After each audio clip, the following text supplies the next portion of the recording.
उस कर्म के उदय में असाता वेदनी कर्म का उदय चल रहा है। अब ऐसे में आप अगर पुरुषार्थ करते हैं तो ये बहुत बड़ा पुरुषार्थ माना जाता है। विपरीत परिस्थितियों में शांत बने रहना, अपने आप को उद्वेलित नहीं करना, बहुत बड़ा पुरुषार्थ है।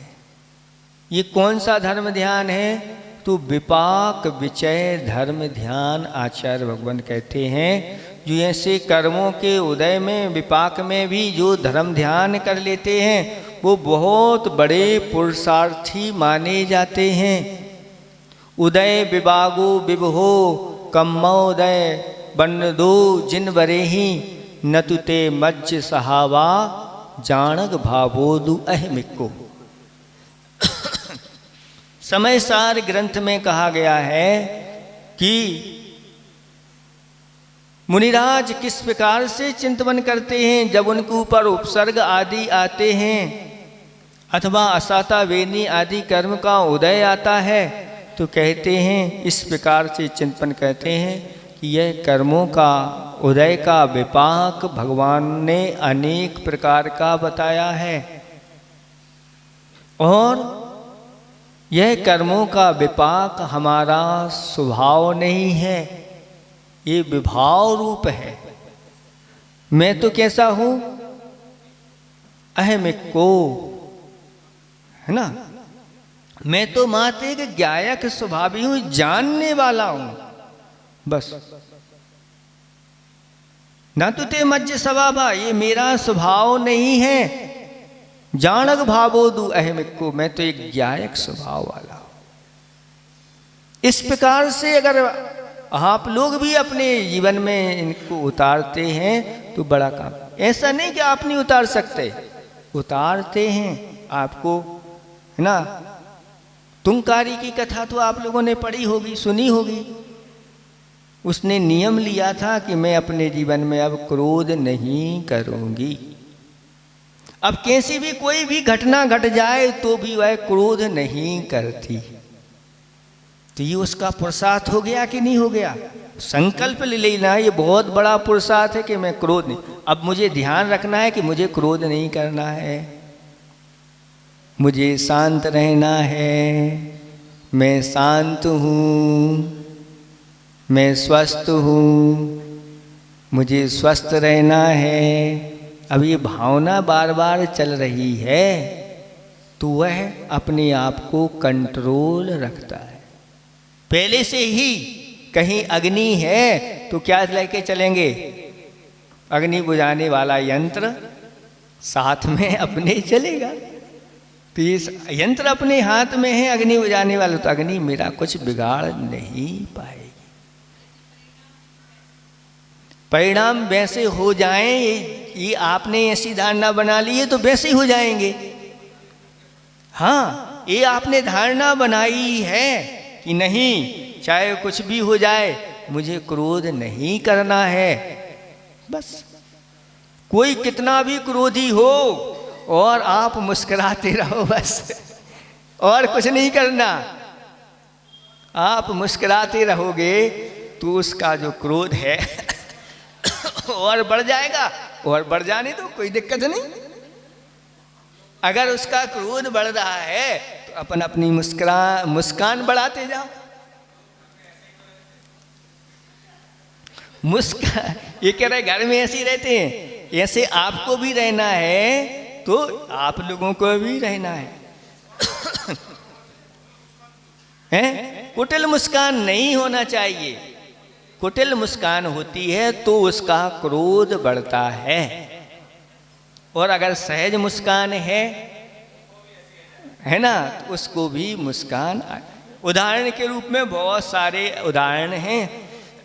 इनका आता है पंडित गोपाल दास बरैया, है ना। बरैया जी का आता है कि बरैया जी की जो है ना, ये थे कौन से, शांति प्रसाद, और वो थी ज्वाला बाई।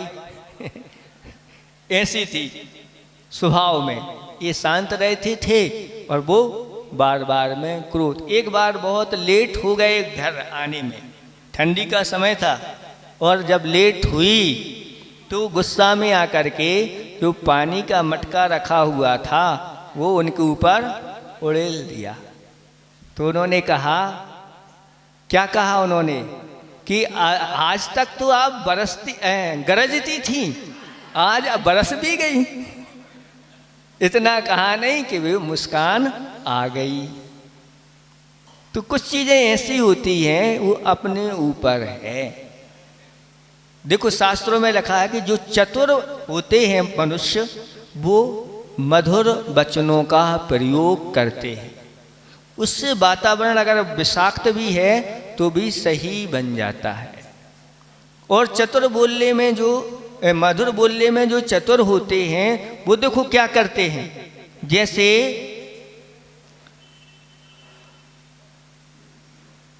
दुकान बंद करना है तो दुकान बंद करने के लिए दुकान बंद करके आए ऐसा नहीं कहते, दुकान बढ़ा के आए। अब बढ़ा के आए हैं दुकान, बंद करके नहीं आए, क्योंकि बंद करना अच्छा नहीं। ऐसे दीपक बुझा दो ऐसा नहीं कहते, कुछ लोग कहते हैं दीपक बढ़ा दो। दीपक बढ़ाने का अर्थ बुझाना ही है, लेकिन मुख से बुझाना नहीं कहेंगे।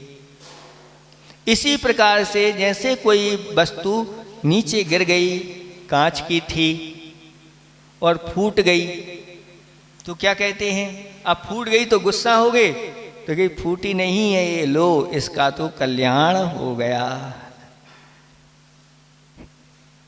ऐसे वचनों का प्रयोग करने से लड़ाई झगड़ा शांत हो जाता है। अथवा आचार्य भगवान कहते हैं पर्याय की ओर दृष्टि न रख करके द्रव्य की ओर दृष्टि रखो तो बहुत शांति मिलती है, क्योंकि द्रव्य का कभी सत्ता से नाश नहीं होता, पर्यायों का उत्पाद और व्यय हुआ करता है।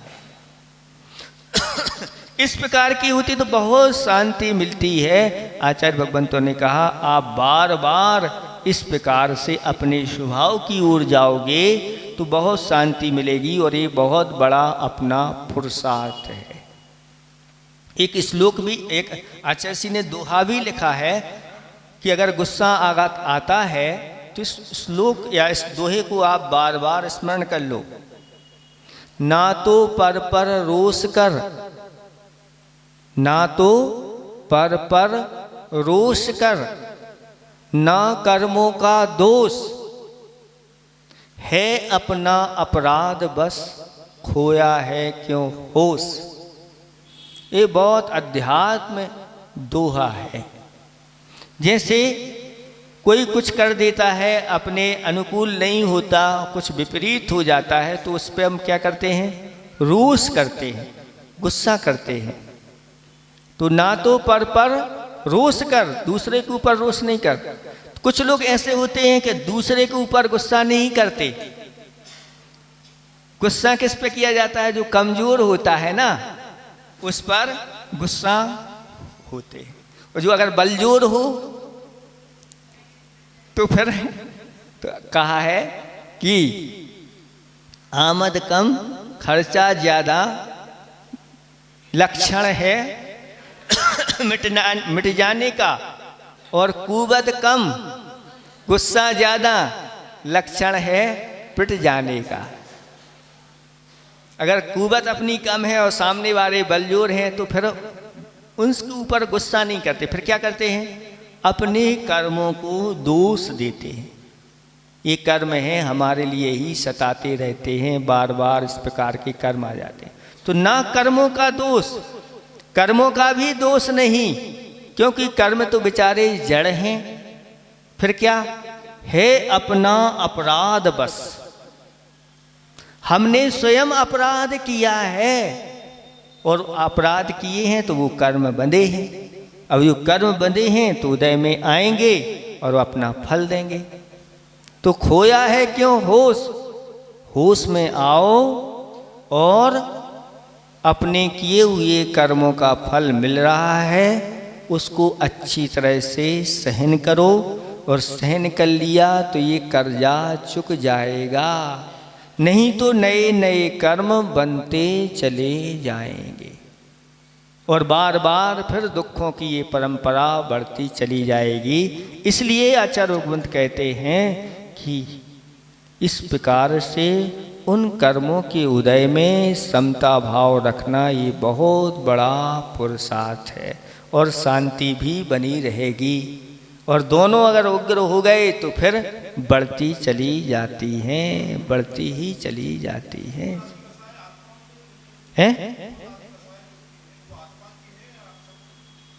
कथनचित आत्मा की हैं, कथनचित नहीं है, दोनों प्रकार से।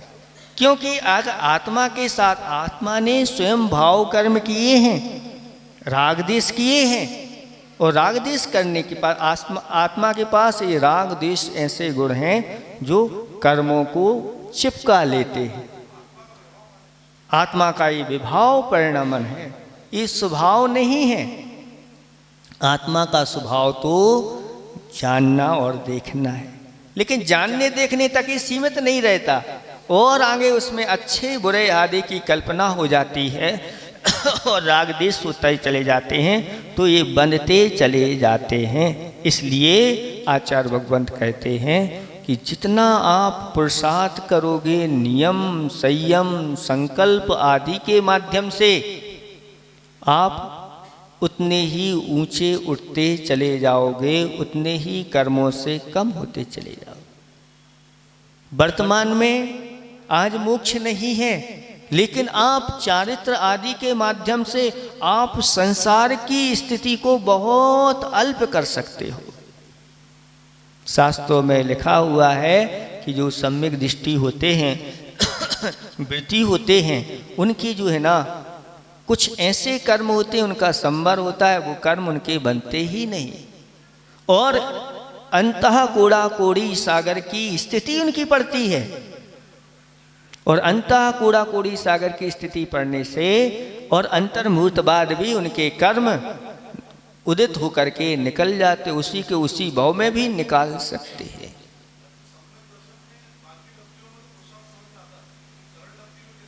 कर्म लब्धि का भी अंतरंग परिणाम चल रहे। अंतरंग में जो उधर से भूमिका तो वही बनाई है। जैसे कोई दौड़ लगा कहता है, ऊंची कूद करना है, जंप लेना है, देखना जंप लेना है तो वहीं के वहीं जंप ले ले, नहीं लेता, वह बहुत दूर जाता है और वहां से दौड़ता हुआ दौड़ता आता है, और जो मुख्य पॉइंट आता है उस पर से फिर जंप ले लेता है।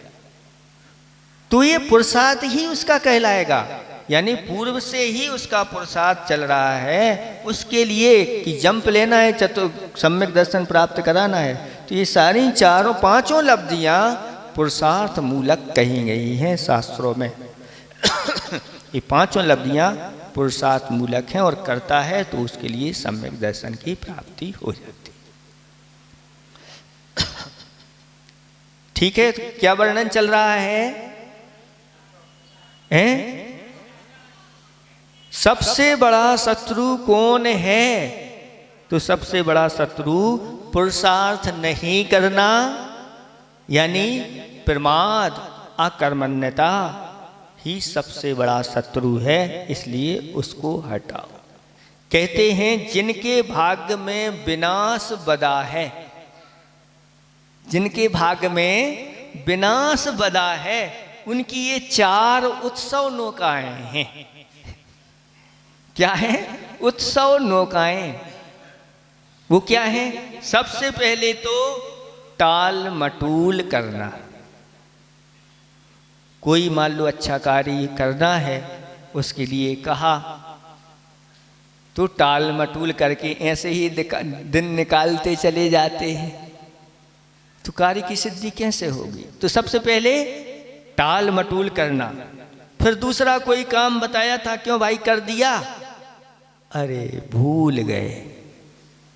तो दूसरी नौका कौन सी है? विस्मृति। पहली नौका तो है टाल मटूल, दूसरी विस्मृति, तीसरा क्या है? आलस, सुस्ती। आलस आपको करे को जाए आदि आदि। फिर चौथी है निद्रा। सो जाओ, कुछ करने की जरूरत नहीं, सो गए बस खो गए। आलस का बड़ा भाई। आलस तो वह जागते हुए आता है, ये तो निद्रा में चला गया। सो गए थे इसलिए वह ट्रेन निकल गई, वह गाड़ी निकल गई, अथवा नहीं जा पाए, नींद लग गई। तो ये 4 ऐसी उत्सव नौकाएं हैं जिनके भाग्य में कभी सफलता नहीं मिलती। उत्सव मतलब ये इनमें उत्सव रहता है उनका। उत्सव का इनमें ही वह उत्साहित रहते हैं, और जो इन 4 कार्यों में उत्साहित रहते हैं तो उनका भाग्य कैसे चमकेगा?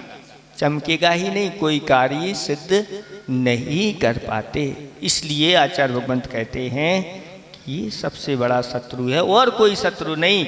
और इस शत्रु को अगर आपने पराजित कर दिया तो सब कुछ होता चला जाएगा। इस तरह से यह आपका श्लोक पूर्ण हो गया।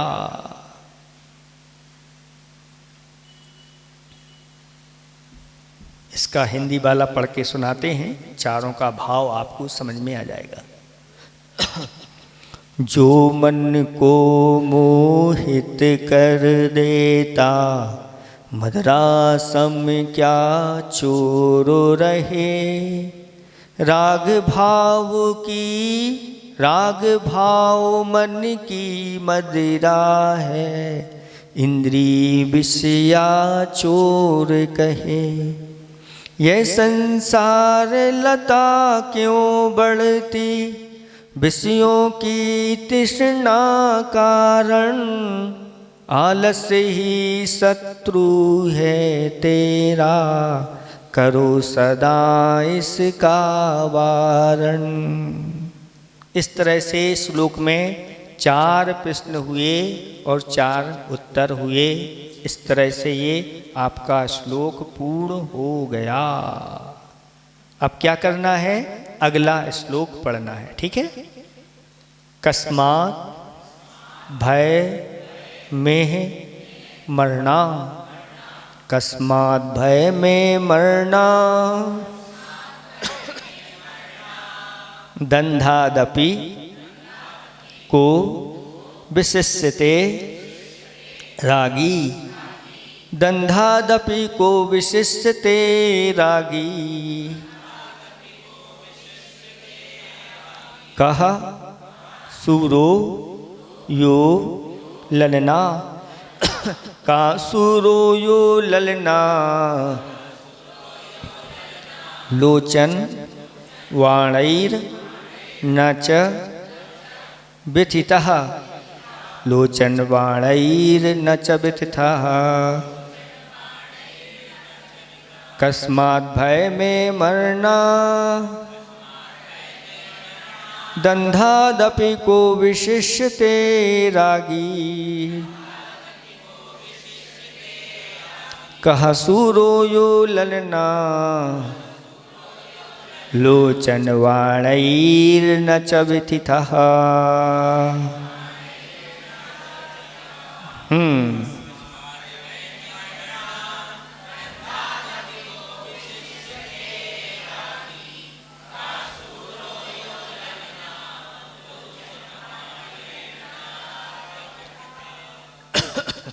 बन गया।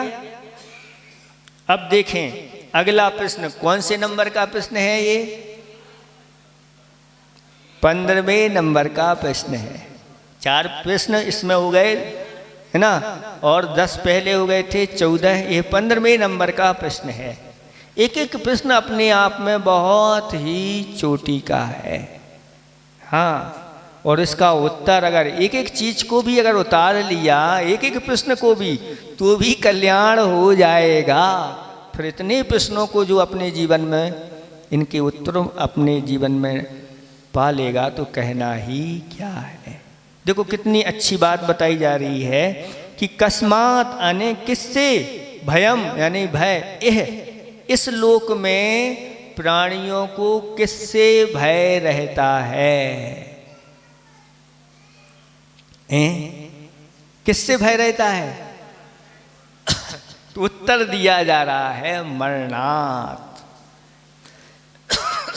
मरण से सभी जीवों को भय बना रहता है, इसीलिए उसको ये अच्छी चीज नहीं लगती। मरण किसी को अच्छा लगता है क्या? नहीं लगता। लेकिन कुछ ऐसे जीव होते हैं जिनको मरण अच्छा लगता है, हैं? वो मरण से कभी छुटकारा नहीं पा सकते। वो कभी मरण से छुटकारा नहीं, जो सुसाइड कर लेते हैं और विचार करते हैं कि मेरा अगला भाव अच्छा हो जाएगा, नहीं, वो तो और दुख की परंपरा बढ़ा देते हैं। वो छूटते हैं कि यहाँ से हम छूट जाएंगे, लेकिन पता चला कि दुर्गति में जाके और दुख को उठाना पड़ता है। इसलिए सुसाइड तो एक महा अपराध है, इसलिए उसको करना नहीं। लेकिन यहाँ पर ये बताया जा रहा है कि लोग भयभीत मरण से रहते हैं। 7 प्रकार के भय बताए हैं। 7 प्रकार के भय कौन से होते हैं? इहलोक भय, परलोक भय, वेदना भय, अगुप्ती भय, अत्राण भय, आकस्मिक भय, और 7वां है मरण भय। लेकिन मरण भय सबसे बड़ा भय है। इस भय से तो सभी लोग डरते हैं, और जब तक भय से आप डरते रहोगे, उस भय से कभी छुटकारा नहीं पा सकते। आचार्य भगवंत समंतबद्ध स्वामी महाराज ने सुपार्श्वनाथ भगवान की स्तुति करते हुए ये कहा कि बिभेति मृत्युर न ततोस्ति मोक्षो। यह संसारी प्राणी विभेति मृत्यु हो, मृत्यु से डरता है, लेकिन उससे कभी छुटकारा नहीं पाता। जब तक मृत्यु से डरते रहोगे, मृत्यु से छुटकारा नहीं मिलने वाला। तो फिर क्या करें महाराज? मृत्यु से डरो, अगर डरना है, जब तक डरो जब तक वह आई नहीं है, फिर भी ठीक है। लेकिन अगर मृत्यु आ गई है तो अब डरना नहीं। अब क्या करना है? मृत्यु का सामना करो। नहीं, यही तो गड़बड़ है ना। अभी तक तो अब करना है, वो करना, और डरना है, डर करके भागते हैं, ये करते हैं, वो करते हैं। कहीं भी छुप जाओ, मृत्यु छोड़ने वाली नहीं है। महाराज यमराज से मैत्री कर लें तो क्या होगा? यमराज से मैत्री कर लोगे तो यमराज छोड़ देगा क्या? एक दृष्टांत मालिका में इस प्रकार से दृष्टांत आता है कि एक सेठ जी चले जा रहे थे और देखा कि बाजू से एक काली काली परछाई साथ में चल रही है, और बहुत देर तक चली तो चर्चा होती रही एक दूसरे की। चर्चा तो हो गई, लेकिन चर्चा करते करते सेठ जी ने पूछ लिया कि आप हैं कौन? तो उसने उत्तर दिया, मैं यमराज हूं। और यमराज कहा तो पसीना पसीना सेठ जी हो गए। सेठ जी कहने लगे कि आप यमराज हैं, यहाँ क्यों, किस लिए आए हो? तो वह कहता है, हम जिनकी निकट मृत्यु आ जाती है उनको लेने के लिए मैं यहाँ पर आता हूँ, ले जाता हूँ। सेठ जी कहते, देखो अपन साथ में चले हैं और बातें भी हुई हैं और अपनी आपस में मित्रता भी हो गई है ना। जब मेरी मृत्यु आए तो कम से कम इतना तो करना कि आप मृत्यु आने के पहले मुझे तार भेजना, यानी संकेत भेजना, इतना तो करना। तो वह कहते हैं, यमराज ठीक है, इतनी अगर साथ साथ चले हैं तो आपको खबर दी जाएगी। और ऐसे करते करते एक दिन यमराज आधम के, और सेठ जी कहते हैं, आप? हाँ, मैं आ गया हूँ, अब आपको लेने के लिए आया हूँ। सेठ जी कहते हैं कि आपसे कहा था ना चर्चा भी हुई थी और आपने कहा था कि आने के पहले हम खबर करेंगे, संकेत करेंगे। तो यमराज कहते हैं हमने संकेत किए तो थे, आपने उन संकेतों को समझा ही नहीं। क्या संकेत किए थे? सबसे पहले हमने आपके बाल सफेद किए थे। सबसे पहले क्या किए थे? बाल सफेद किए थे कि देखो अब बस अब निकट है, अब समय आ गया है, समझ जाओ। लेकिन आपने काले करा लिए। सफेद बाल होने का अर्थ है अब संकेत हो गया है कि बुढ़ापा आ गया है, अब समझ जाओ। आजकल तो आजकल ऐसे ही बुढ़ापा आता है, बहुत जल्दी बुढ़ापा आता है। क्योंकि आजकल जो है ना, आप सब जो है ना आयुर्वेद के अनुसार नहीं चल रहे हैं। दवाई खाते खाते ही है ना जवानी में भी बुढ़ापा आ जाता है। लेकिन फिर भी शास्त्रों में लिखा है कि एक बाल अगर सफेद रानी ने निकाल करके राजा के हाथ में रख दिया, बस उस सफेद बाल को देख करके ही वैराग्य धारण कर लेते। एक बाल देख करके, और अब पूरे के पूरे हो जाते हैं और फिर उनको काले करा लेते। तो पहला तार भेजा था, आपने समझा नहीं। फिर दूसरा कब भेजा? आपको जो ना आंखों से थोड़ा सा कम दिखने लगा था। तु मंगलम सर्वमंगल मांगल्यम सर्वकल्याणकारकम विधानम सर्वधर्माणां चैनम जयतु शासनम पिणिपत्वर्धमानं पिष्णोत्तररत्नमालिकां वक्षे नागनरामरवन्द्यं देवं देवाधिपं वीरं। देवादिदेव खजराट वर्तमान शासन नायक महावीर भगवान की परम पूज्य स्वाट आचार्य प्रवर गुरुवर श्री विद्यासागर जी महामुनिराज की, परम पूज्य स्वाट राजर्षि अमोघ वर्ष महामुनिराज की, 3 करोड़ करोड़ मुनिराजों की, समस्त मुनि समूह की पाठ करेंगे। कह खलु नालंक्रियते दृष्टा दृष्टार्थ साधन पटिया कंठस्थितया विमला प्रश्नोत्तररत्नमालिकया भगवन की मुपादेय गुरुवचन हेयमपि च किमकार्यं को गुरुरधिगत तत्त्वा सत्यहिता बुद्धता सततं त्वरितं किं कर्तव्यं विदुषा संसार संतते छेदा किं मोक्षतरोर्बीजं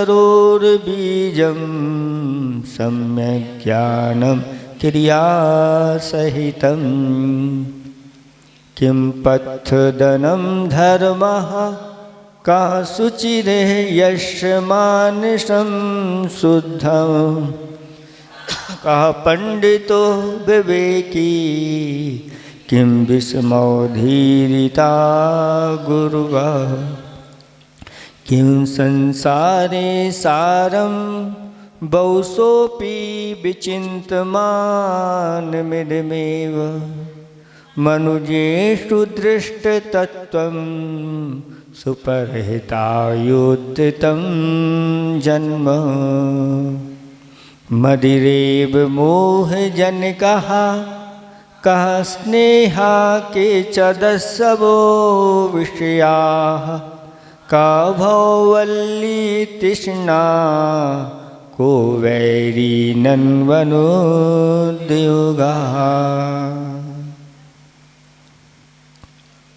धर्म स्नेही भवात्माओं,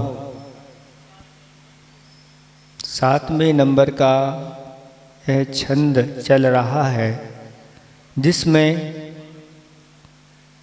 कितने प्रश्न हुए थे? 11वां प्रश्न हुआ था कि मदिरा के समान मोह को उत्पन्न करने वाला कौन है? तो उत्तर दिया गया था स्नेह। फिर इसके बाद 12वें नंबर का प्रश्न हुआ था कि लुटेरे कौन हैं? दुनिया में बहुत सारे लुटेरे दिखते हैं, उन लुटेरों की बात यहाँ पर नहीं है। जिन्होंने हमारे आत्म वैभव को लूट कर रखा है या लूट लिया है, वो लुटेरे कौन हैं? तो उत्तर दिया गया था विषया, पंचेंद्रिय के विषय ये लुटेरे हैं।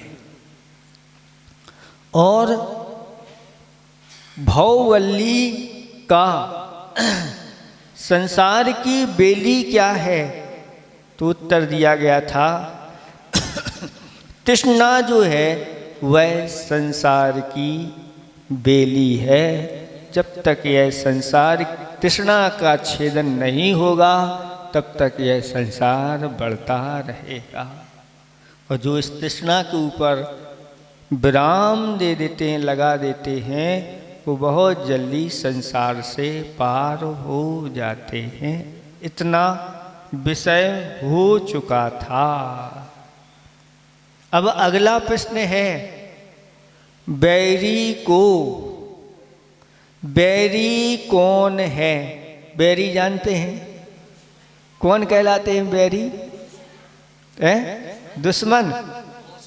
ये तो सबसे बड़े बैरी हैं हमारे, ऐसे कहते हैं आप लोग हैं, सबसे बड़े बैरी। तो यहाँ पर बताया जा रहा है कि दुनिया को बैरी मत कहो।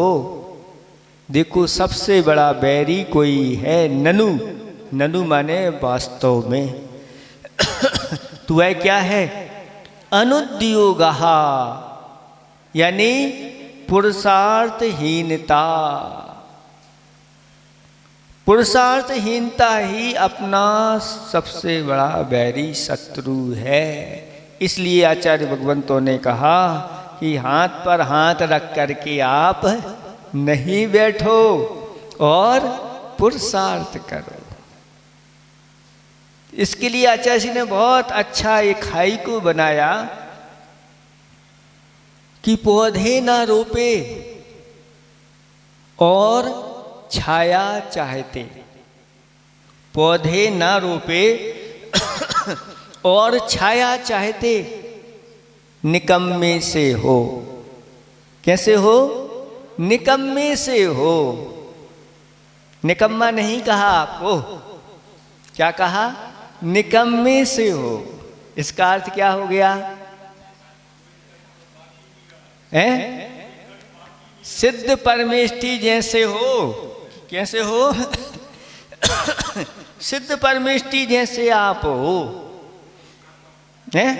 निष्कर्मा, निकम्मा, अट्ठगुणा, किंचूड़ा चरम दे दो सिद्धा, लुयज्ञ ठिडाणिचा उपाद वही संयुक्ता। सिद्ध परमेष्टि कैसे होते हैं? निष्कर्म होते हैं और प्राकृत में उनको कहते हैं निक्कम्म या निक्कम्मा। तो निक्कम्म वो कहलाते हैं। एक तो वो निक्कम्म है और एक धरती पे भी कर्म सहित होते हुए भी वो सिद्ध परमेष्टि जैसे निक्कम्मा बन जाते हैं। कि जैसे सिद्ध परमेष्टि को अब कुछ करने की जरूरत नहीं, वो कृत हो गए हैं, वैसे ही अब मुझे भी कोई करने की जरूरत नहीं। जो भाग्य में होगा वो मुझे मिलेगा। जो भाग्य के भरोसे बैठे रहते हैं उनके लिए क्या होता है? क्या होता है? जो भाग्य के भरोसे बैठे होते हैं, इसमें लिखा है कि श्रम से दूध की प्राप्ति होती है। और अगर गाय घर में है, भैंसें घर में हैं, और अगर आप श्रम नहीं करोगे, पुरुषार्थ नहीं करोगे, तो क्या मिलेगा?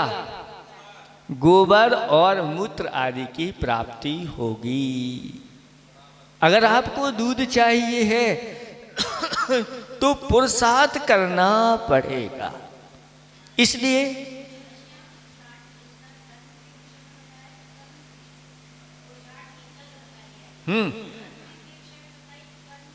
हाँ, ये दोनों इस प्रकार से देखो, जो महापुरुष होते हैं चारों प्रकार के पुरुषार्थ करने वाले होते हैं। जो सम्यक दृष्टि होती है उसके पास सब प्रकार की, चारों प्रकार के पुरुषार्थ करने की योग्यता होती है। लेकिन चारों प्रकार के पुरुषार्थ करें ये कोई नियम नहीं। अंतिम पुरुषार्थ भी अगर कर लिया तो काम हो जाएगा। लेकिन पुरुषार्थ ही तो है। वर्तमान में 3 पुरुषार्थ हैं। सीधा मोक्ष का सीधा पुरुषार्थ आज वर्तमान में नहीं होता, साक्षात नहीं है। इसलिए त्रिवर्गम भजेत ऐसा कहा। 3 वर्गों का आप सेवन करिए। 3 वर्ग कौन से हैं? आप लोगों के लिए गृहस्थ के हिसाब से अगर कहा जाए तो 3 वर्ग है। धर्म, अर्थ और काम पुरुषार्थ होता है। इसी प्रकार से 3 वर्ग को भजने वाला गृहस्थ होता है। लेकिन जो मुनिराज होते हैं वह मोक्ष पुरुषार्थ को ही मुख्यता बना करके करते हैं। धर्म पुरुषार्थ तो बीज रूप में ही, मूल रूप में उनका रहता ही है। इसलिए आचार्य भगवान कहते हैं कि जो पुरुषार्थ नहीं करता वह अपने भाग्य को प्रबल नहीं बना पाता। पूर्व का कुछ भाग्य है वो तो ठीक ही है। ऐसे बहुत सारे पुण्यात्मा पुरुष होते हैं जिन्हें भाग्य से सब कुछ मिलता है, लेकिन फिर भी वह कहते हैं नहीं, भाग्य के भरोसे ही नहीं बैठना, हमें पुरुषार्थ भी करना है। तो धर्म, अर्थ आदि पुरुषार्थों में लग जाते हैं। इसलिए यहाँ पर कहा जा रहा है कि जो व्यक्ति ऐसे मनुष्य भाव को पाकर के अगर वह धर्म आदि पुरुषार्थ नहीं करता तो उसका जो अकर्मण्यता है ना, वही सबसे बड़ी शत्रु है। यानी प्रमाद सबसे बड़ा शत्रु हो गया। इसलिए प्रमाद को छोड़ो और पुरुषार्थ करने के लिए तत्पर हो जाओ, ऐसा यहाँ पर कहा जा रहा है। देखो यहाँ पर पुरुषार्थ से क्या क्या प्राप्त होता है। तो आचार्य वीरसेन स्वामी महाराज कहते हैं कि सम्यक दर्शन की प्राप्ति पुरुषार्थ पूर्वक होती है। सम्यक दर्शन भी, अभी चारित्र की बात छोड़ो, सम्यक दर्शन भी ऐसे नहीं कि बिना पुरुषार्थ के हो जाए। उसमें जो है ना लब्धि आदि होती, क्षोभसम आदि लब्धि होती है, ये पुरुषार्थ पूर्वक हैं। मतलब मन से इस प्रकार का पुरुषार्थ किया जाता है, विचार किया जाता है, चिंतन मनन किया जाता है, अच्छा क्या है, बुरा क्या है, धर्म क्या है, अधर्म क्या है, देव क्या है, कुदेव क्या है, आदि आदि। जब इस प्रकार से वह चिंतन मनन करता है और इस प्रकार से जान करके आगे बढ़ता है, तब जाके उसकी ये विशुद्धि बढ़ती है। और विशुद्धि बढ़ती है और विशुद्धि के साथ साथ देशना लब्धि मिल जाए, ये भी पुरुषार्थ पूर्वक है। तो ये सारे के सारे जो सम्यक दर्शन की प्राप्ति होती है, भीतर से इस प्रकार के परिणामों संबंधी तो पुरुषार्थ चलता है। चारित्र की प्राप्ति भी पुरुषार्थ पूर्वक होती है, मोक्ष की भी प्राप्ति पुरुषार्थ पूर्वक होती है। बिना पुरुषार्थ के भोजन पेट में जाता है क्या? बताओ। नहीं। भाग्य के भरोसे बैठ जाओ कि वो तो चला जाएगा पेट में अपने आप, तो नहीं भैया, भाग्य के भरोसे, भाग्य से आपको भोजन तो मिल जाएगा, भोजन मिल गया है, लेकिन पुरुषार्थ करके खाना तो आपको पड़े। इतना तक कि हाँ, आपके मुख में भी, भाग्य से आपको मुख में भी डालने वाले मिल जाएंगे, लेकिन चबाने का पुरुषार्थ तो आपको ही करना पड़ेगा। कहते हैं आज का दौर इतनी तेजी से भाग रहा है कि उसको खाने के भी फुर्सत नहीं, इतना तेजी से भाग रहा है। बम्बई दिल्ली में देखो तो फुर्सत नहीं है, काय की फुर्सत नहीं है, खाने तक की फुर्सत नहीं है। फिर काय को कमा रहे, किसके लिए कमा रहे? जिनको खाने तक की फुर्सत नहीं है तो काय के लिए, किसको कमा के रख करके जा रहे हैं आप? और खाते भी हैं तो बहुत जल्दी जल्दी, इतने जल्दी जल्दी कि 5 मिनट में ही वह हो जाता है। और आयुर्वेदिक ग्रंथ कहते हैं कि एक ग्रास को 32 बार चबाइए।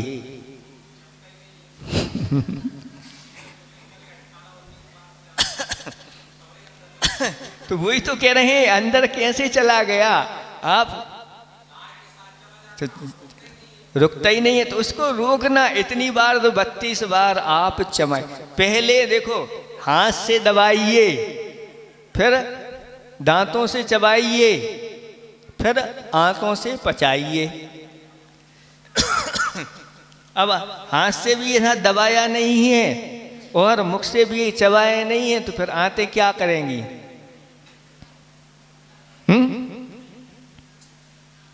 क्या होगा? किसी ने कहा है कि रुचत है नहीं और पचत भी नहीं, लेकिन सामने आ जाता है तो बचत भी नहीं। रुचता भी नहीं, पचता भी नहीं, लेकिन सामने अगर अच्छा आ जाए तो बचता भी नहीं। तो बचता नहीं तो फिर क्या होगा? जब रुच भी नहीं रहा है, पच भी नहीं रहा है, तो फिर क्या होगा? बीमार पड़ जाओगे। इसलिए कहा कि रोटी को इतना चबाओ कि पानी हो जाए, और पानी को रोटी जैसा चबाओ, और फिर उसको अंदर लो, एक एक घूंट करके, और फिर उसको चबा करके अंदर लें। ये है सिस्टम आयुर्वेद का। और जल्दी जल्दी में मुझे दुकान पर जाना है, ग्राहक खड़ा है, ऐसे में भोजन होगा तो क्या होगा? इसलिए आचार्य भगवंत कह रहे हैं कि इस प्रकार से आप लोग पुरुषार्थ करिए, पुरुषार्थ के बारे में किसी प्रकार से प्रमाद नहीं करिए। अगर प्रमाद करते हैं तो प्रमाद से बढ़कर के कोई शत्रु नहीं है, ऐसा जानना चाहिए। दीर्घ सूत्री विनश्यति, ऐसा कहा है, जो दीर्घ सूत्री होते हैं वो विनश्यति यानी नष्ट हो जाते हैं। कर लेंगे कर लेंगे कर लेंगे और पूरा जीवन ऐसे ही निकल जाता है। इसलिए नीतिकारों ने कहा कि काल करे सो आज कर, आज करे सो अब, पल में प्रलय होएगी, बहुरी करेगा कब। इसलिए जल्दी कर लेना चाहिए। महाराज जी जल्दी करें कि नहीं करें? हम नहीं कह रहे, नीतिकार ही कह रहे हैं कि अच्छे कार्यों में जल्दी करना चाहिए। अब बुरे कार्यों में तो कहने नहीं पड़ता जल्दी करने की, और जल्दी हो जाती है, सब हो जाता है। लेकिन अच्छे कार्यों में शुभम शीघ्रम, ऐसा का शुभ कार्यों में शुभस्य शीघ्रम, शुभ कार्यों में शीघ्रता करना चाहिए, देर नहीं करना चाहिए। इसलिए कल सुनाई थी आप लोगों के लिए कथा कि शुभम शीघ्र, शुभस्य शीघ्रम। वह जो सेठ थे, सुरेंद्र दत्त सेठ, सुकमाल के पिताजी, बहुत जल्दी, जैसे ही सुकमाल का जन्म हुआ, अब देर नहीं करना, नहीं तो क्या हो जाए, कब आयु बंद हो जाए, क्या हो जाए, भरोसा नहीं। इसी प्रकार से सुकौशल के पिताजी भी उनने शीघ्रता करी, और सुकौशल ने भी जैसे ही मुनिराज के दर्शन किए, बस शीघ्रता कर। प्रमाद नहीं करना, अगर प्रमाद कर जाएं तो फिर कोई भरोसा नहीं। इसलिए आलसी का कभी कल्याण नहीं होता। आलसी का कल्याण नहीं होता। फिर कल्याण किसका होता है? जो परिश्रमी होते हैं उन्हीं का कल्याण होता है। नहीं, अगले भाव में देख लेंगे, अभी तो पंचम काल चल रहा है, इसमें व्रत आदि धारण करने की कोई जरूरत नहीं है। तो आचार्य भगवंतों ने ऐसी दुर्लभता बनाई है इस मनुष्य जीवन की। बोधि दुर्लभ भावना में आचार्य भगवंत पूज्यपाद स्वामी महाराज ने कहा कि इस लोक में जो एक पूरा का पूरा लोक जो है जीवों से भरा हुआ है, और एक निगोदिया जीव के शरीर में कितने जीव होते हैं? सिद्धों से अनंत गुणे जीव होते हैं। सिद्धों से अनंत गुणे। सिद्ध कितने हैं? जो निगोदिया जीव होते हैं, एक निगोदिया शरीर में जितने निगोदिया जीव हैं उनके अनंत में भाग सिद्ध परमेष्टि है, और उनसे अनंत गुणे निगोदिया जीव हैं। और यह पूरा का पूरा जो लोक है सूक्ष्म स्थावर जीवों से भरा पड़ा है। कहीं भी सुई की नोक के बराबर भी जगह नहीं है जहाँ जीव राशि नहीं हो। उस निगोद पर्याय से निकल करके स्थावर पर्याय प्राप्त करना बहुत दुर्लभ है, और स्थावर पर्याय से फिर त्रिस पर्याय प्राप्त करना बहुत दुर्लभ है। त्रिस पर्याय में भी विकलत्रों की भरमार है, उसमें भी पंचेंद्रीय पर्याय प्राप्त करना और दुर्लभ है। फिर पंचेंद्रियों में भी चारों गतियों के जीव होते हैं, उसमें मनुष्य पर्याय प्राप्त करना और दुर्लभ है। और मनुष्य पर्याय प्राप्त करने के बाद उसमें भी उत्तम देश, अगर मनुष्य मलेच्छ खंड के मनुष्य हो गए तो मनुष्य पर्याय प्राप्त करना दुर्लभ है, लेकिन मलेच्छ खंड के मनुष्य बन गए तो उत्तम देश की प्राप्ति हो। उत्तम देश आदि खंड में भी अगर जन्म हो गया, और मान लो कहीं अमेरिका आदि में जन्म हो गया, वहाँ भी तो मनुष्य हैं, तो वहाँ पर नहीं है इस प्रकार से। तो यहाँ जहाँ पर ये धर्म है, उत्तम दिष्ट उत्तम कुल की भी प्राप्ति चाहिए। उत्तम कुल वही कहलाता है जहाँ इस प्रकार से सच्चे देव शास्त्र गुरु की आराधना होती है। उत्तम कुल में भी अब वर्तमान में देखा जाए तो इस प्रकार से और अन्य वैश्य कुल के अलावा और कहीं अन्य जन्म हो जाए तो भी मुश्किल है। तो वैश्य कुल में भी आपका जन्म हो गया। कहते हैं वैश्य कुल में जन्म होने के बाद बहुत सारे ऐसे हैं जो अभी धर्म से बहुत दूर हैं, और जो मान लो इस प्रकार से धर्म है भी, लेकिन शरीर में अनेक प्रकार के रोग हैं, और कोई काने हैं, कोई लूले हैं, कोई इस प्रकार से बहरे हैं। आगे जाके उस रत्नात्रय धर्म को धारण नहीं कर सकते। अगर आपकी एक छोटी सी भी उंगली कट गई, कोई भी अंग उपांग कोई भंग हो गया, और महाराज दीक्षा दे दो, तो दीक्षा नहीं मिलेगी। कितनी दुर्लभ चीजें हैं। तो आचार्य भगवंतों ने कहा ये सब दुर्लभ होते होते चले जाते हैं। उसमें भी सम्यक दर्शन की प्राप्ति और दुर्लभ हो जाती है। सम्यक दर्शन हो गया तो अणुवृत्तों की प्राप्ति और दुर्लभ हो जाती है। अणुवृत्त भी हो गए तो महावृत्तों की प्राप्ति और दुर्लभ। दुर्लभ से दुर्लभ है चेतन, बोधि ज्ञान पावे। पाकर केवल ज्ञान नहीं, फिर इस भाव में आवे। केवल ज्ञान की प्राप्ति तो कितनी दुर्लभ है, अभी है ही नहीं। लेकिन आचार्य भगवंत कहते हैं कि जितना अभी वर्तमान में है उतना तो पुरुषार्थ कर लेना चाहिए, चूकना नहीं चाहिए। मलेच्छ खंड में वहाँ सम्यक दर्शन प्राप्त नहीं होता।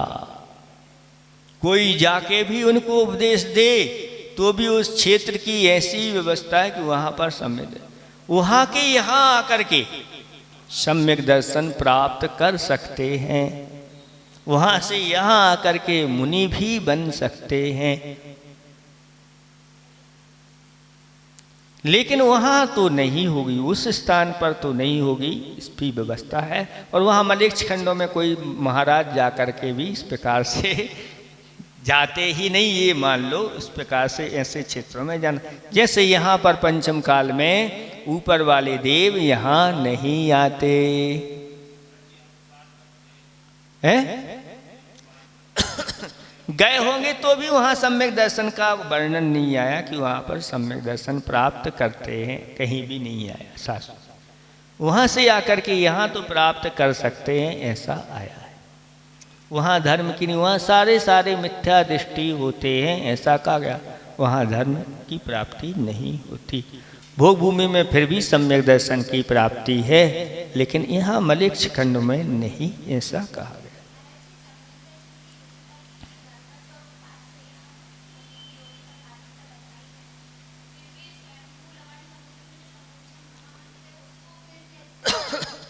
वो संगी रहते हैं, पंचेंद्रिय हैं, पर्याप्त रहते हैं।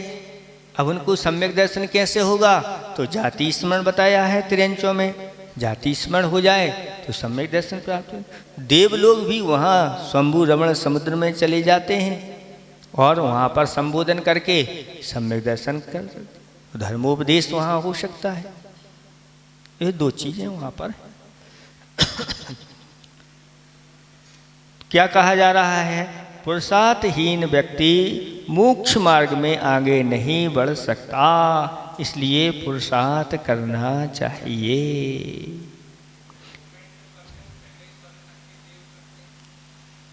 नहीं, और आगे तक है, 12वें स्वर्ग तक है। वह शुक्ल ऋषा वाले फिर कहते हैं नीचे आदि, नीचे नरकों आदि में नहीं जाते। वैसे यहाँ तो आते हैं, उनका तो यहाँ तो बताया है। यहाँ तो 16वें स्वर तक के देव आकर के पंच कल्याणकों में शामिल होते। उसके ऊपर वाले जो अहमेंद्र होते हैं, वो अहमेंद्र कहीं नहीं, अपने ही विमान आदि में उनका आना जाना रहता है और वहाँ से आगे नहीं जाते। हाँ, उसमें दो, एक मत के अनुसार नहीं जाते शुक्लेश्या वाले नीचे। जो सीता का जीव जो है पितीन्द्र बना था, वह नीचे गया था, वो पितमानुयुग के अनुसार है ना, उसके अनुसार। देखो, कर्म के उदय को गौण करना ये बहुत बड़े पुरुषार्थ का फल है।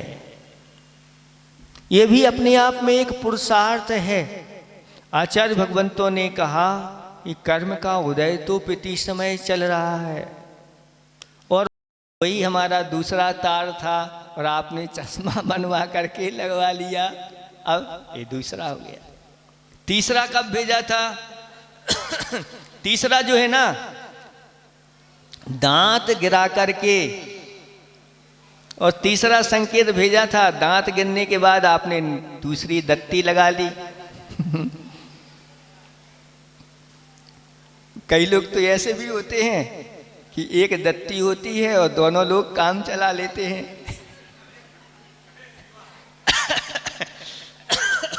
ऐसे भी हमने पढ़े थे कि एक दत्ती से दोनों बैठ करके भोजन कर रहे थे, दोनों भोजन कर रहे थे बैठ करके, है ना।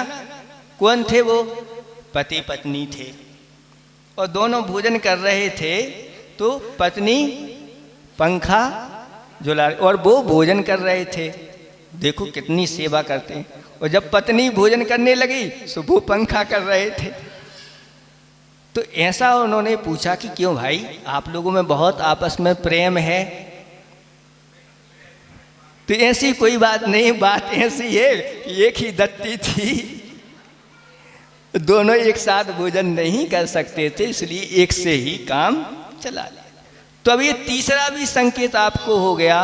और चौथा संकेत, कान से भी अगर कम सुनने लगते हैं तो भी आप डिबिया का व्यवस्था कर लेते। ऐसे चार चार संकेत हमने दिए, और यहां तक कि एक संकेत और भी दिया था। कौन था वो? अटैक आया था, तो आपने क्या किया? बाईपास करा लिया। इतने सारे संकेत देने के बाद भी आप नहीं संभले, इसलिए अब मैं आ गया हूं, चलो। यमराज वैसे कहीं से आते नहीं हैं, ये तो आपको दृष्टांत के माध्यम से समझाया है कि प्रति समय हमारी आयु, एक एक समय में आयु कर्म के निषेध करते चले जा रहे। प्रति समय मरण हो रहा है, आबीची मरण कहा, और ये प्रति एक अंतिम समय भी आएगा, और अंतिम समय पूरा हुआ तो यहाँ से फिर जाना पड़ेगा। इस पर्याय से आपको जाना पड़ेगा। इसलिए आचार्य भगवंत कहते हैं मरण से सब डरते हैं, लेकिन आप लोगों को मरण से नहीं डरना। इस मरण का अच्छी तरह से स्वरूप समझ लो। मरण किसका होता है? तो कहते हैं पर्याय का मरण और पर्याय का उत्पाद जन्म होता है। जीव तो वही का वही रहता है, इसलिए व्यवहार से कह देते हैं कि इस जीव का मरण हो गया। मरण से और कुछ नहीं होता, स्थान परिवर्तन मात्र होता है, और यह पर्याय परिवर्तन होता है। एक स्थान से दूसरे स्थान पर जाने का नाम ही तो मरण है। इसलिए आचार्य जी ने आई को लिखा कि बे चल बसे, बे चल बसे, यानी यहां से वहां जाकर बसे। बे चल बसे यानी यहां से वहां जाकर बसे। इसी का नाम चल बसना है और कुछ नहीं है। बे चल बसे का अर्थ होता है यहां से जाकर के वहां दूसरी जगह जाकर के बस जाते हैं, इसी का नाम मरण है। इसलिए नहीं। और उदाहरण के रूप में इस प्रकार से दिया कि देखो जैसे कोई अपना पुराना घर छोड़ करके और कहीं नया बनवा लेता है, अच्छा, और जब उस घर में जाता है तो कैसे जाता है? रोते हुए हैं? सबको निमंत्रण दे करके गाजे बाजे के साथ मंगल प्रवेश। ऐसे ही जब यहां से आप जाते हो तो ऐसे ही तैयारी करके गाजे बाजे के साथ अब मैं प्रवेश करूंगा। कहाँ? यहाँ से दूसरे स्थान पर जाऊंगा। वो वही कर सकता है जिसको विश्वास होता है अपने धर्म के ऊपर और अपने कर्म के ऊपर, अपने आचरण के ऊपर, अपने सम्यक के ऊपर विश्वास होता है। वह फिर समाधि मरण करके बड़े प्रसन्नता के साथ जाता है, प्रसन्न मुख होकर के जाता है, और लोगों से भी कहता है कि आप भी प्रसन्न रहो, कोई इस प्रकार से शोक आदि में मत डूबो, क्योंकि मैं यहाँ से जाऊँगा, यहाँ से जाके स्वर्ग में उत्पन्न होऊंगा और वहाँ से जाके सीधे कहाँ? विदेह क्षेत्र में भगवान की दिव्य धुनी सुनूंगा। ऐसी स्थिति होती है। इसलिए संसारी प्राणी मृत्यु से तो डरता है, लेकिन उससे वह छुटकारा नहीं पाता, क्योंकि जब तक डरता रहेगा तब तक छुटकारा नहीं। देखो किसी ने कहा है तुम चढ़ ना सकोगे ऊपर। देखो कौन बच्चे उद्यम कर रहे हैं ना, थोड़ा सा बाहर ले जाओ, है ना, अंतराय कर्म मत डालो। तुम चढ़ ना सकोगे ऊपर गर डर हो कि मैं गिर ना जाऊं। तुम चढ़ ना सकोगे ऊपर गर डर हो कि मैं गिर ना चाहूं। तुम बढ़ ना सकोगे आगे गर डर हो कि मैं थक ना जाऊं। तुम हो सकोगे ना पार गर डर हो कि मैं डूब ना जाऊं। तुम पा ना सकोगे मंजिलें गर डर हो कि मैं खो ना जाऊं।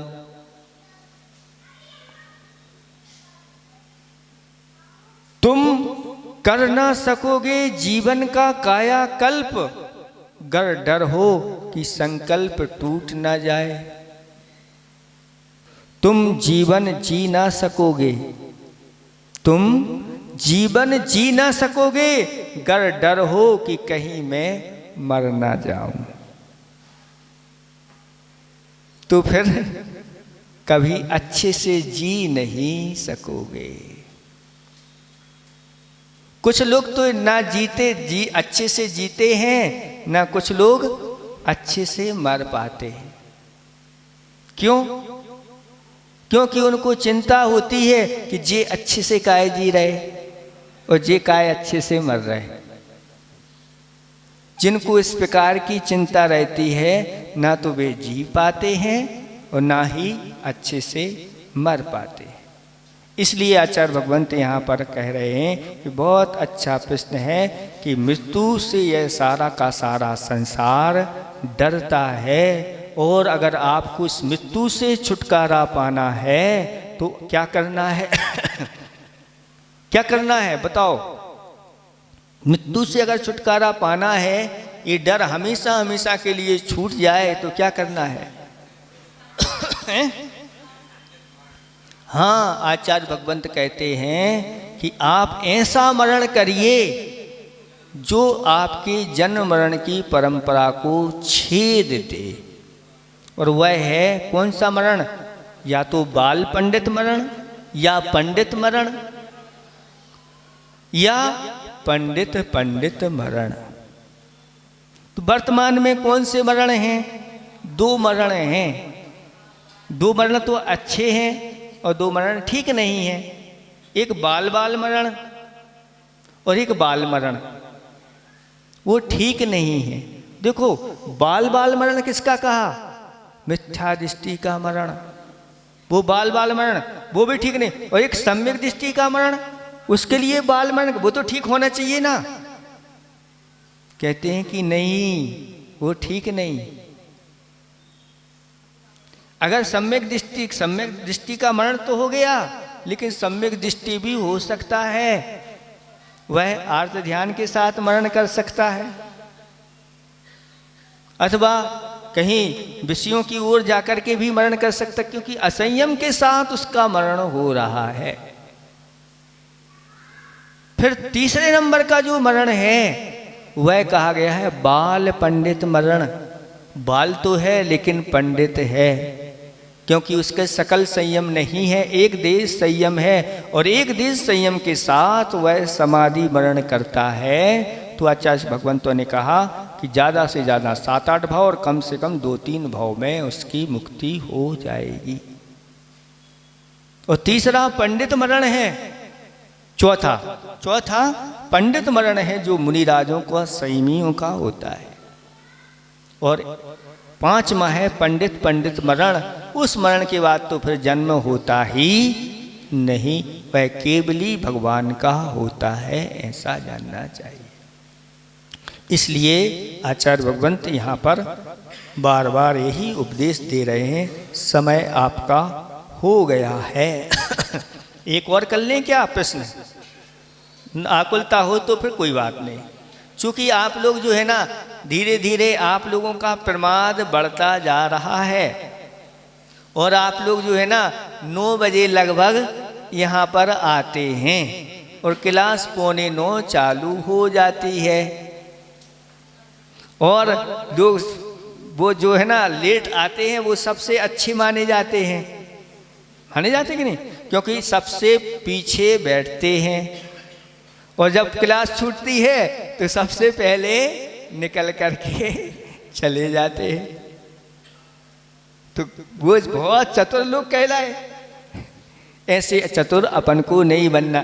या तो अपन थोड़ा सा लेट चालू कर लें, अब क्योंकि बढ़ते जा रहे हैं ना, दिन घटते जा रहे हैं।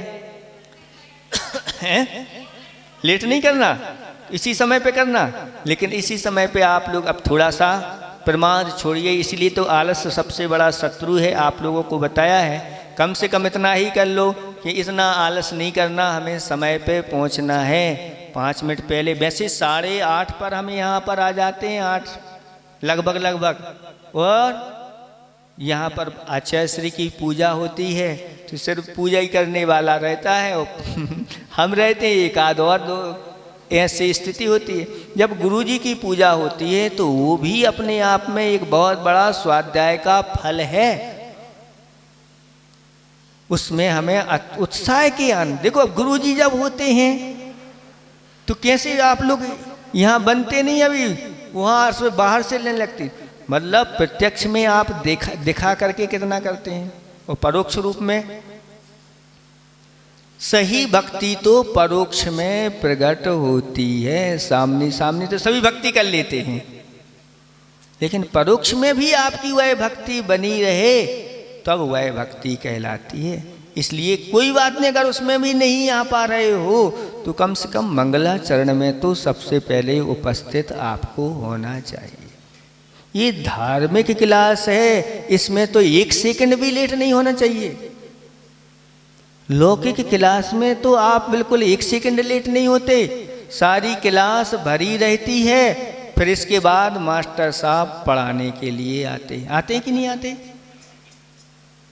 तो लौकिकता में तो इतना बहुमान हो गया, इसलिए तो हमने कहा था कि ये कलिकाल है, लौकिक ज्ञान का कितना बहुमान है आपको, और ये पारलौकिक ज्ञान आपको दिया जा रहा है, इसका बहुमान नहीं है तो ये हाथ में कुछ लगने वाला नहीं। इसलिए ना कुछ याद रहता है, कुछ पूछो तो बता नहीं पाते।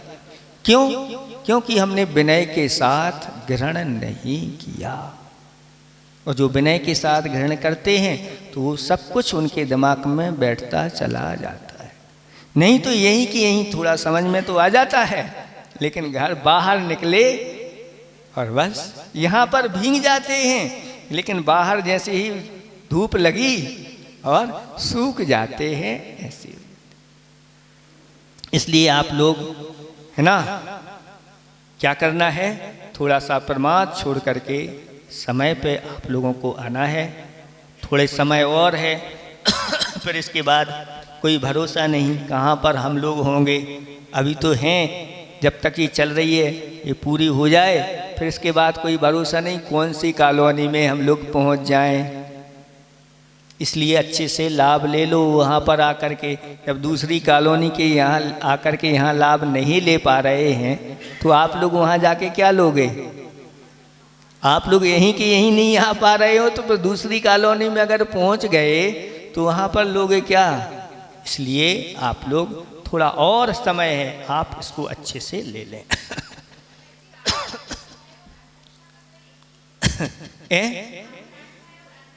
अलग अलग हैं। अत्राण का अर्थ होता है कोई मेरे बचाने वाला नहीं है, हैं? और आगुप्ती का अर्थ होता है वो जहां रहने का स्थान सुरक्षित नहीं है वो। यहां पर आगुप्ती बोला है, आरक्षा नहीं बोला हमने। अत्राण भय, हाँ वो आरक्षा भय कहें एक ही है। यहाँ पर जो है ना इहलोक भय, परलोक भय, वेदना भय, आगुप्ती भय और अत्राण यानी आरक्षा, कोई बचाने वाला नहीं है। और आगुप्ती का अर्थ होता है ऐसा कोई सुरक्षित स्थान मेरा नहीं है जो मुझे बचा दे। ठीक है, आज अभी इसको इतना रखो, कल इसको पूरा परम पूज्य मुनि 108 श्री विमल सागर जी महाराज की बंधुओं, आप और अभी हमने राजऋषि अमोदवर्ष मुनिराज की ग्रंथ प्रश्नोत्तर रत्न मालिका के माध्यम से मुनि